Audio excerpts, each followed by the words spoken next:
Hello everyone. Last video में हमने types of membrane क्या होता है, सॉल्यूशंस क्या होते हैं, कैसे प्लाज्मा मेम्ब्रेन के अक्रॉस मॉलिक्यूल्स का मूवमेंट होता है डिफ्यूजन और ऑस्मोसिस के थ्रू, ये सारी चीज़ें हमने पढ़ी थी। अब ये जो कंसंट्रेशन वाली बात हुई है ना कि कंसंट्रेशन डाइल्यूटेड सॉल्यूशन है या कॉन्सेंट्रेटेड सॉल्यूशन है, उसके बेसिस पे अपन पढ़ेंगे अलग अलग टाइप्स ऑफ सॉल्यूशन। ठीक है, 3 टाइप के सॉल्यूशन अपने को पढ़ना है, आइसोटोनिक सॉल्यूशन, हाइपोटोनिक सॉल्यूशन और हाइपरटोनिक सॉल्यूशन। लेकिन ये सॉल्यूशंस के बारे में पढ़ने से पहले एक मेजर चीज़ जो अपने को समझना चाहिए वो ये है कि सपोज़ ये एक सेल है, वेदर अ प्लांट सेल और अ एनिमल सेल, अपने को उससे मतलब नहीं है। होता क्या है कि जब इसके आउटर बाउंड्री में वाटर का प्रेजेंस होता है, ठीक है, तो कुछ बाहर भी पानी है और कुछ अमाउंट ऑफ वाटर अंदर भी प्रेजेंट होता है। ठीक है, तो होता ये है कि प्लाज्मा मेम्ब्रेन के अंदर भी पानी आ रहा होता है और प्लाज्मा मेम्ब्रेन के अंदर से पानी बाहर भी जा रहा होता है। डिपेंड करता है कि ये सेल किस टाइप के सॉल्यूशन के अंदर प्रेजेंट है, जिसकी हेल्प से अपन ये समझेंगे कि वो सेल स्वेल होगा, श्रिंक होगा या उसमें कुछ फ़र्क नहीं पड़ेगा। लेकिन इतना चीज़ पता होना चाहिए कि सेल के अंदर भी पानी जाता है और सेल के बाहर भी पानी निकलता है। ठीक है, ऐसा नहीं है कि सेल के अंदर अगर पानी जा रहा है तो सेल के अंदर से बाहर पानी नहीं निकल रहा होगा, ऐसा बिल्कुल नहीं होता है। तो सबसे पहले टाइप का जो सॉल्यूशन अपन देखते हैं वो होता है आइसोटोनिक सॉल्यूशन। यहाँ पे क्या होता है, सॉल्यूट का जो कंसंट्रेशन है वो बाहर और अंदर सेम होता है। और बाहर अंदर से मतलब ये है कि अगर मैं किसी बीकर में वाटर ली हूँ और उसके अंदर एक सेल को डाली हूँ, अभी अपन यहाँ पे प्लांट और एनिमल सेल की बात नहीं कर रहे, अपन एक टिपिकल सेल की बात कर रहे हैं, वेदर अ प्लांट सेल और एन एनिमल सेल। ठीक है, अब क्या होता है कि यहाँ पे बोला जा रहा है कि जो सॉल्यूट, वाटर की बात नहीं चल रही है, सॉल्यूट की बात चल रही है कि जो सॉल्यूट का कंसंट्रेशन है वो यहाँ पर उतना ही है जितना सॉल्यूट का कंसंट्रेशन सेल के अंदर है। तो जितना अमाउंट ऑफ पानी, क्योंकि अभी मैं आपको ऊपर बता चुकी हूँ कि पानी अंदर भी आता है और अंदर से बाहर भी निकलता है प्लाज्मा मेम्ब्रेन के थ्रू, तो जो वाटर, जितना अमाउंट ऑफ वाटर सेल के अंदर जा रहा होगा उतना ही अमाउंट ऑफ वाटर सेल के अंदर से बाहर आ रहा होगा। ये एक रिपीटेड प्रोसेस हो रहा होगा। देखो 3 एरो मैंने अंदर की तरफ बनाई है और 3 एरो मैंने बाहर की तरफ बनाया है। तो जितना अमाउंट ऑफ वाटर सेल के अंदर जा रहा होगा उतना ही अमाउंट ऑफ वाटर सेल से बाहर आ रहा होगा। तो नेट रिजल्ट क्या होता है कि सेल को कुछ फ़र्क नहीं पड़ता है, क्योंकि अगर ज़्यादा पानी अंदर जाता तो सेल फूल जाता और ज़्यादा पानी बाहर आता तो सेल श्रिंक हो जाता। लेकिन यहाँ पे जितने अमाउंट ऑफ वाटर अंदर जा रहा है उतना ही अमाउंट ऑफ वाटर बाहर आ रहा है, जिसकी वजह से सेल को कोई फ़र्क नहीं पड़ता। तो ऐसा टाइप का सॉल्यूशन जिसमें सेल के अंदर का सॉल्यूट कंसंट्रेशन और सेल के बाहर जो सॉल्यूशन में जो सॉल्यूट कंसंट्रेशन है वो सेम होता है, उस टाइप के सॉल्यूशन को बोलते हैं हम लोग isotonic solution.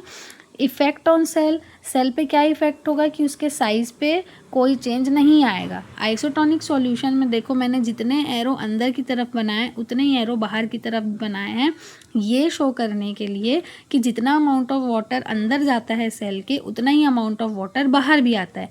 As a result उस सेल के शेप में, शेप तो नहीं बोलेंगे, साइज़ में कोई चेंज नहीं आता। नेक्स्ट जो सॉल्यूशन होता है वो होता है हाइपोटोनिक सॉल्यूशन। अब हाइपोटोनिक सॉल्यूशन में क्या होता है कि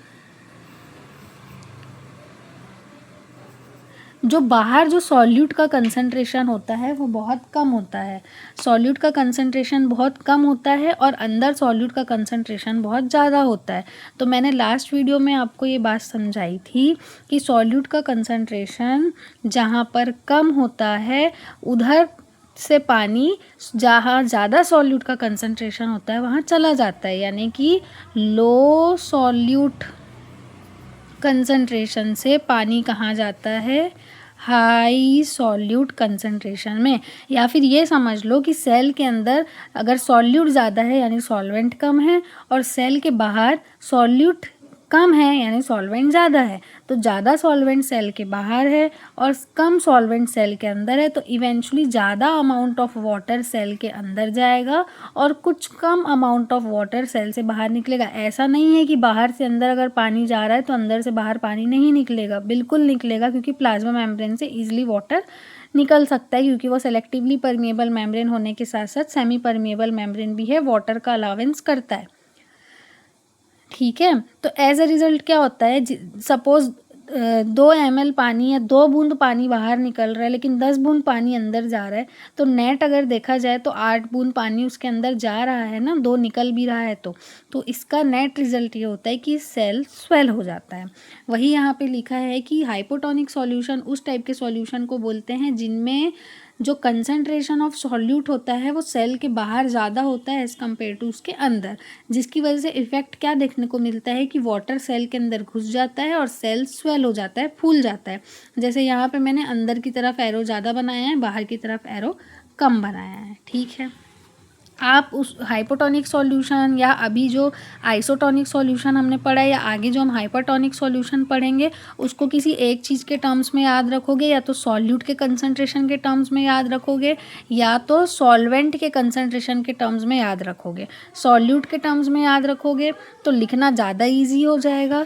यहाँ पे तो ईजी है आइसोटोनिक सॉल्यूशन में कि सॉल्यूट जो अंदर है उतना ही सॉल्यूट बाहर है, और यहाँ पर जो हाइपोटोनिक सॉल्यूशन की बात हो रही है तो सेल के बाहर में सॉल्यूट का कंसंट्रेशन कम है और हाई कॉन्सेंट्रेशन सॉल्यूट का कहाँ है, यहाँ है। तो सॉल्यूट का कंसंट्रेशन को मेंटेन करने के लिए, हाई वाले को बराबर करने के लिए, यानी ज़्यादा कॉन्सेंट्रेटेड है अंदर में तो उसको डाइल्यूट करने के लिए मेन यहाँ पर जो फोकस होता है वो ये होता है कि डाइल्यूट कर दिया जाए जहाँ पे कॉन्सेंट्रेटेड है। अभी सेल के अंदर कॉन्सेंट्रेटेड है इसलिए पानी अंदर जा सकता है, क्योंकि एक चीज़ आपको ध्यान रखनी है कि सेल के अंदर अगर सॉल्यूट बहुत सारा है तो सॉल्यूट मूव नहीं करता। ये हम पढ़े हैं ऑस्मोसिस के प्रोसेस में, अभी यहाँ पे ऑस्मोसिस हो रहा है तो सॉल्यूट मूव नहीं कर सकता, तो इवेंचुअली पानी ही मूव करेगा ना। तो उस जो कॉन्सेंट्रेटेड सॉल्यूट है उसको डाइल्यूट बनाने के लिए वहाँ पे ज़्यादा अमाउंट ऑफ पानी अंदर जाएगा, एज अ रिजल्ट वो सेल स्वेल हो जाएगा। अब स्वेल होने के बाद एनिमल सेल में क्या होगा, प्लांट सेल में क्या होगा, हम आगे डिस्कस करेंगे। उसके बाद जो तीसरे टाइप का जो सॉल्यूशन होता है वो होता है hypertonic solution. Same just hypotonic solution का अपोजिट होता है।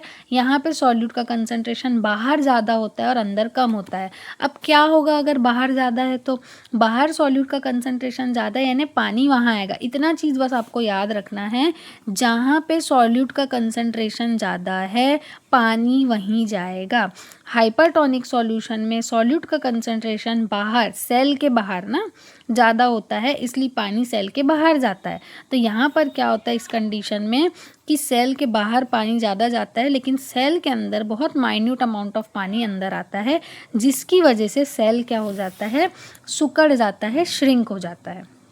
ठीक है, अब अगर एनिमल सेल और प्लांट सेल की बात की जाए तो देखो एनिमल सेल के पास कोई सेल वॉल नहीं होता। अभी आगे जो हम टॉपिक डिस्कस करेंगे उसमें हम लोग सेल वॉल के बारे में अच्छे से डिस्कस कर लेंगे। एनिमल सेल को अगर आप देखोगे तो सबसे पहले आइसोटोनिक सॉल्यूशन में देखो जितना अमाउंट ऑफ वाटर अंदर आ रहा है उतना ही अमाउंट ऑफ वाटर बाहर जा रहा है, जिसकी वजह से जो शेप है, जो साइज़ है एनिमल सेल का वो चेंज नहीं हो रहा है आइसोटोनिक सॉल्यूशन में। लेकिन हाइपोटोनिक सॉल्यूशन में क्या होता है, बहुत देर तक अगर आप एनिमल सेल को हाइपोटोनिक सॉल्यूशन में रख देते हो तो बलून जैसा होता है ना कि एक पॉइंट तक उसमें पानी भरोगे उसके बाद वो फट जाएगा। उसकी कैपेसिटी होगी स्ट्रेच होने की, प्लाज्मा मेम्ब्रेन की कैपेसिटी होती है स्ट्रेच होने की, उससे ज़्यादा अगर आप उसको स्ट्रेच करोगे तो वो फट जाएगा। वैसे ही एनिमल सेल भी पहले तो स्वेल अप होता है, लेकिन अगर ज़्यादा समय तक उसको उसी पॉइंट पे रखा जाता है, वैसे ही हाइपोटोनिक सॉल्यूशन में रखा जाता है तो वो बर्स्ट हो जाता है। और हाइपरटोनिक सॉल्यूशन में देखो उसमें से बहुत सारे एरोज़ मैंने बाहर निकाले और एक ही एरो मैंने अंदर की तरफ शो किया है। ये एरोज़ ये शो कर रहे हैं कि सेल के अंदर भी पानी जाता है और बाहर भी पानी जाता है। हाइपोटोनिक सॉल्यूशन के केस में ज़्यादा अमाउंट में अंदर जाता है, कम अमाउंट में बाहर निकलता है, और हाइपरटोनिक सॉल्यूशन के केस में ज़्यादा अमाउंट में बाहर निकलता है और कम अमाउंट में अंदर जाता है। ज़्यादा अमाउंट में यहाँ से पानी निकल जाने की वजह से ये सेल श्रिंक हो जाता है। वही अगर प्लांट सेल की बात की जाए तो प्लांट सेल में मैंने इस वाले में ना वैक्यूल थोड़ा सा छोटा बनाना था मुझे, बट मैंने गलती से बड़ा बना दिया है। आइसोटोनिक सॉल्यूशन में देखो वैक्यूल्स के अंदर पानी जाता है, अभी आप आगे चल के वैक्यूल भी पढ़ोगे, बट यहाँ पे आप इतना समझ लो कि प्लांट सेल में वैक्यूल बहुत बड़ा पार्ट होता है जो पानी को स्टोर करने का काम करता है। ठीक है, तो बाहर से पानी अंदर आ रहा है वैक्यूल में और वैक्यूल से पानी बाहर भी जाता है, तो वो दोनों बराबर है, इसलिए सेल को कोई फ़र्क नहीं पड़ता। लेकिन अगर यहाँ पे आप देखोगे हाइपोटोनिक सॉल्यूशन में, अगर आप देखोगे तो वो सेल फूल जाएगा। ठीक है, क्योंकि वैक्यूल्स के अंदर पानी ज़्यादा आता है हाइपोटोनिक सॉल्यूशन में और बाहर कम जाता है। ठीक है, तो यहाँ पर तो सेल का स्वेलिंग हो जाएगा, लेकिन ये बहुत इंपॉर्टेंट पार्ट है जिसको हम सेल वॉल पढ़ने के बाद डिस्कस करेंगे कि क्या होता है जब इसमें से वैक्यूल में से पानी निकलता है। तो जाहिर सी बात है अगर बलून्स में से छेदा कर दो, पानी निकलेगा तो बलून धीरे धीरे साइज़ में छोटा होते जाएगा, और वैक्यूल भी एक बलून की तरह होता है। ठीक है, अपन जब प्लाज्मा मेम्ब्रेन पढ़ रहे थे तब अपने को पता था कि सेल का एक आउटर स्ट्रक्चर, एक आउटर मेम्ब्रेन होता है जिसको हम लोग सेल मेम्ब्रेन बोलते हैं। तो सेल मेम्ब्रेन जो होता है वो आउटर स्ट्रक्चर तो है, जैसे यहाँ पे मैंने एक्स्ट्रा सेल मेम्ब्रेन नहीं बनाया है, यहाँ पे ये पूरा पार्ट एक सेल मेम्ब्रेन भी है। उसके अलावा एक एडिशनल लेयर प्रेजेंट होती है प्लांट सेल में जिसको सेल वॉल कहा जाता है, जिसके बारे में आगे हम लोग डिटेल में पढ़ेंगे, तब आपको ये टॉपिक थोड़ा ज़्यादा अच्छे से क्लियर हो जाएगा। तो वैक्यूल्स जो होते हैं उसमें से पानी बाहर निकलने की वजह से सेल का कंटेंट श्रिंक हो जाता है। सेल का कंटेंट श्रिंक होता है, लेकिन जो ये सेल वॉल है वो क्या है, एकदम रिजिड होता है, तो वो श्रिंक नहीं होता, जिसकी वजह से सेल का जो शेप है, अंदर का कंटेंट श्रिंक होने के बाद भी सेल के शेप को कोई भी फ़र्क या साइज़ को कोई भी फ़र्क नहीं पड़ता। और इसी प्रोसेस को हम लोग प्लाज्मोलिसिस बोलते हैं, जिसको नेक्स्ट वीडियो में हम लोग अच्छे से डील करेंगे। जब तक के लिए stay tuned, keep learning, bye bye.